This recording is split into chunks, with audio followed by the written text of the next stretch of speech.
Pagkat ikaw ang laman ng puso ko't isipan.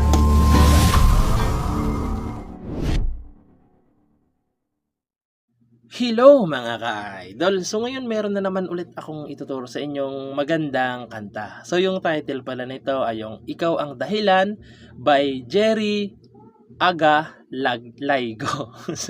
Laigo, i-correct yun na lang ako dyan sa kumanta kung tama ba yung pronounce natin dyan, no? So yun lang naman.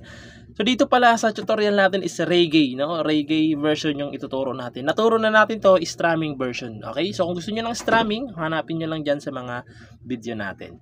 So dito muna tayo sa kanyang reggae. So yung reggae pattern natin hanggang matapos na yung kanta, no? So yun lagi lang natin itinuturo, yung magbe-bass kayo na isasama niyo yung string. Okay? Bass kasama yung string. Tapos strum down. Tap sa string, strum down ulit. Okay? So, ganito siya, no? Bubuuhin natin para mas maintindihan nyo. So, ganito siya. Lilipat ka agad. Okay? So, isang beses nyo lang gagawin yan. So, ulitin ko. Lilipat ka agad. No? So, malinaw, no? So, ngayon, proceed na tayo dito sa kanyang whole verse. So, yung whole verse niya dyan, mga ka-idol, is G. Ayan. So, yung G, 3rd fret babar, sa kanyang 4th fret 3rd string, sa kanyang 5th fret 5th string, tsaka 4th string. Ayan yung G. Sunod is D. So yung D sa 5th fret nakabar, sa 7th fret naman 2nd string, 3rd tsaka 4th. Ayan yung D. Tapos sunod is E minor. So yung E minor, 7th fret niyan ibabar, 1, 2, 3, 4, 5, 6, 7. 7th fret babar nyo. Sa 8 naman ay 2nd string. Sa 9th fret naman 4th tsaka 3rd string. Ayan yung E minor. Tapos pupunta kayo ng B minor. So yung B minor nasa 7th fret pa rin yung nakabar. Dito naman sa 9th fret nya is 5th string tsaka 4th string na lang. Okay? Ayan, B minor na siya. Tapos pupunta kayo ng C. So yung C, 3rd fret nakabar, sa kanyang 5th fret, 2nd string, 3rd tsaka 4th lang. Ayan, C. Tapos babalik lang kayo ng G. Tapos dalawang D. Okay, dalawang D. Okay? Yung lahat ng chords na yan is 4 times nyong gagawin. Okay? 4 na beses nyong gagawin yung lahat ng chords na yan. No? So, malinaw. So, ngayon, sasampulan ko para mas maintindihan nyo kung paano siya tugtugin. Okay? So, ganito siya kapag tinugtugan. Bakit ba pag ika'y nakikita, puso ko ay kumakaba? Tapos isa pa, pag nasilayan ko ang iyong ganda, puso ko ay nababalisa.